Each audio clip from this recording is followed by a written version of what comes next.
시청자 여러분 안녕하십니까? BOA 뉴스투데이 시작합니다. 미국 내 민간 연구단체가 주최한 토론회에 참석한 브라이언 샤츠 민주당 상원의원이 북한 핵 문제 해법과 관련해 더 굳건한 한국과의 관계 구축이 필요하다고 강조했습니다. 샤츠 의원은 의회 내 코리아 스터디 그룹 공동의장인데 이에 반해 공화당 의원들은 강력한 대북 압박을 촉구하고 있습니다. 첫 소식 이조은 기자가 보도합니다. 워싱턴의 싱크탱크인 전략국제문제연구소 CSIS가 주최한 화상토론에서 하와이가 지역구인 민주당의 브라이언 샤츠 상원의원이 참석했습니다. 샤츠 의원은 북한 핵 문제 해법과 관련해 일방적인 압박의 효용성에 문제를 제기했습니다. 미국이 강하게 압박한다고 북한이 물러날 것이라는 주장에는 근거가 없다면서 이런 것은 미국의 완전한 비핵화 목표와도 상충된다는 반박 주장입니다.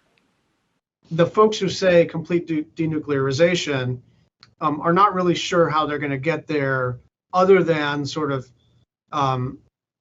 mimicking the previous president in terms of, well, if we bluster hard enough, they will back down, right? And there's just no evidence that that's particularly in DPRK's interest. If we just bluster hard enough, they will eventually back down. 상원 외교위원회 소속으로 의회 내 코리아 스터디 그룹 공동회장인 샤츠 의원은 완전한 비핵화를 위한 해법은 한국과의 더 강력한 관계 구축과 최대한 많은 파트너십 구축이라고 말했습니다. But rather that DPRK understands that our relationship with them, with the Republic of Korea, is so robust that they assess the military situation somewhat differently. 샤츠 의원은 그러면서 미국은 신종 코로나 바이러스 방역과 식량난 등과 관련한 대북 인도주의적 활동 여지도 있어야 한다고 강조했습니다. 반면에 공화당 의원들은 북한 영변 핵시설 재가동 정황을 밝힌 국제원자력기구 IAEA 보고서가 공개되자 바이든 행정부의 강력한 대북 압박을 촉구하고 있습니다. 공화당의 영김 하원 의원은 2일 VOA에 북한은 신뢰할 수 없는 협상 상대라는 점이 거듭 증명됐다면서 미국이 북한의 나쁜 행동에 대한 책임을 계속 묻고 북한 주민들의 인권을 지지하며 한반도에 완전하고 검증 가능하며 돌이킬 수 없는 비핵화를 위해 노력해야 하는 이유가 더 생겼다고 밝혔습니다. 테네시주가 지역구인 공화당 빌 해거티 상원 의원은 IAEA 보고서와 관련한 트위터 글을 통해 미국은 북한에 대한 최대 압박과 함께 중국과 러시아가 모든 유엔 제재를 이행하도록 압력을 가해야 한다고 촉구하기도 했습니다.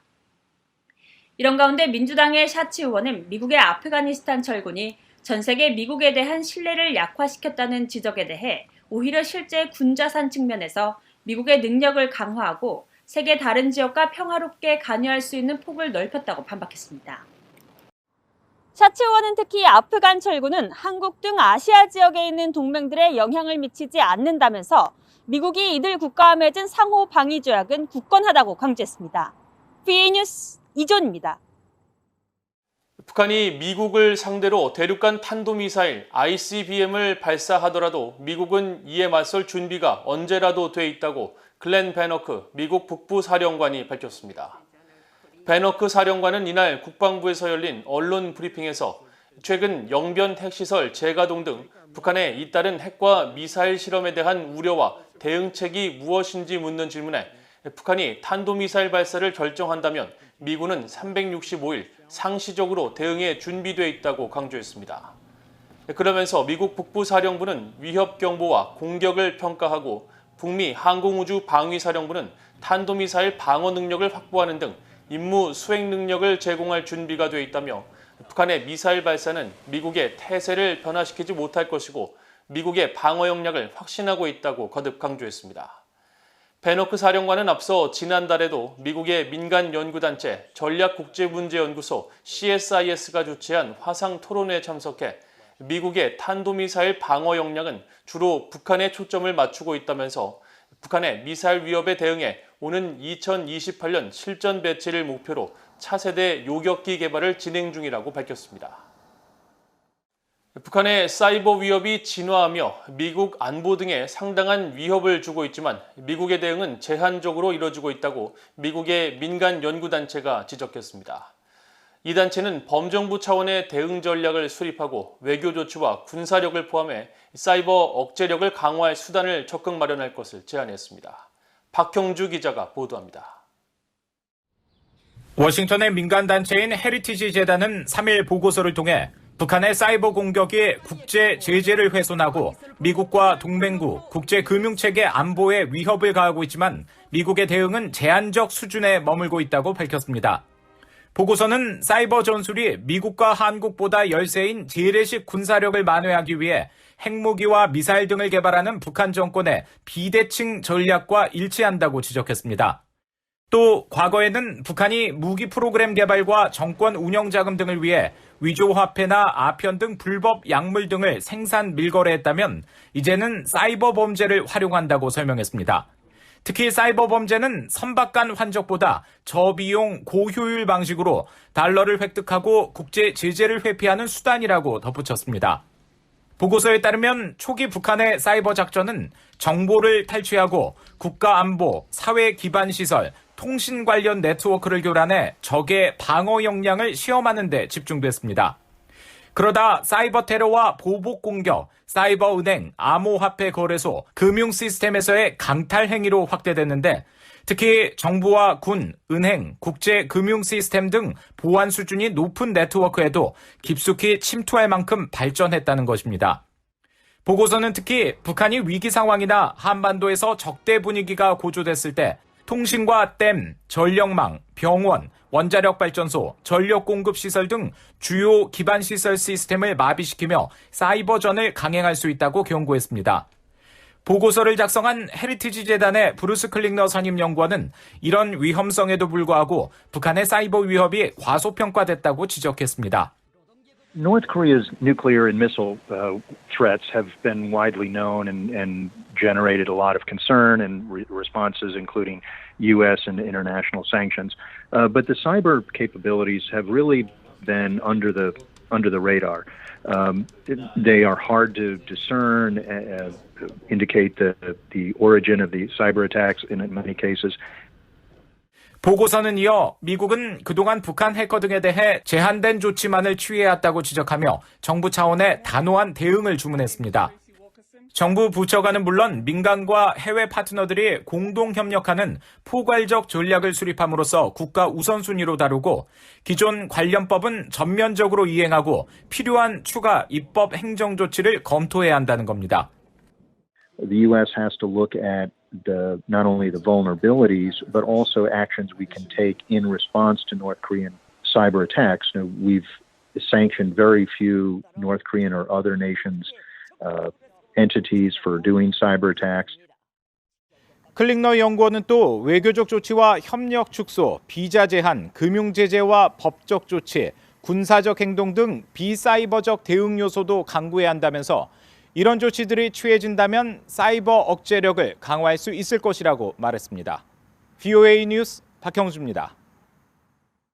북한 정권의 후원을 받는 것으로 알려진 해킹 조직 김숙희가 지난해 폴란드 정부기관과 유엔 산하단체를 대상으로 해킹 공격을 시도했다고 폴란드 내무국 국가안보부 산하 사이버 안보 대응팀이 밝혔습니다.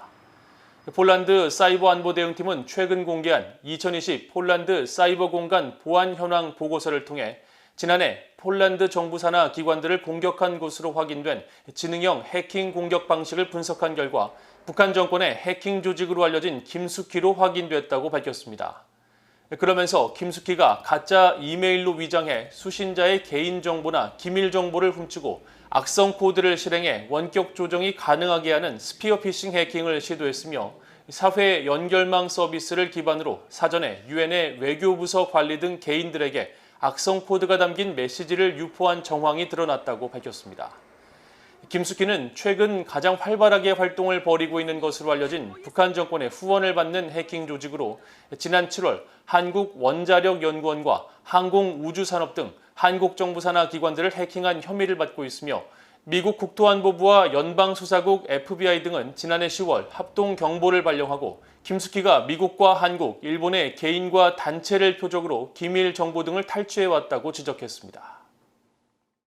리용남 중국 주재 북한 대사와 자오커즈 중국 공안부장의 최근 회동은 중국 내 장기 체류에 따른 불만 행위가 증가한 북한 파견 인력 관리와 북한 내 경제 악화에 따른 향후 탈북 증가를 막으려는 복합적인 목적이 있다는 지적이 나왔습니다. 중국 랴오닝성의 소식통과 중국 내 북한 식당과 파견업체 지배인 출신으로 미국에서 탈북민 구출단체 무궁화 구조대를 설립한 허강일 대표는 3일 BOA에 북한의 국경 봉쇄가 20개월째 접어들면서 가족 품으로 돌아가지 못하는 중국 내 북한 파견 일꾼들의 불만과 피로감이 상당히 커져 일탈 행위가 증가하자 북한 당국이 중국 공안에 체포와 수감 등 협력을 요청하는 사례가 늘었다고 말했습니다.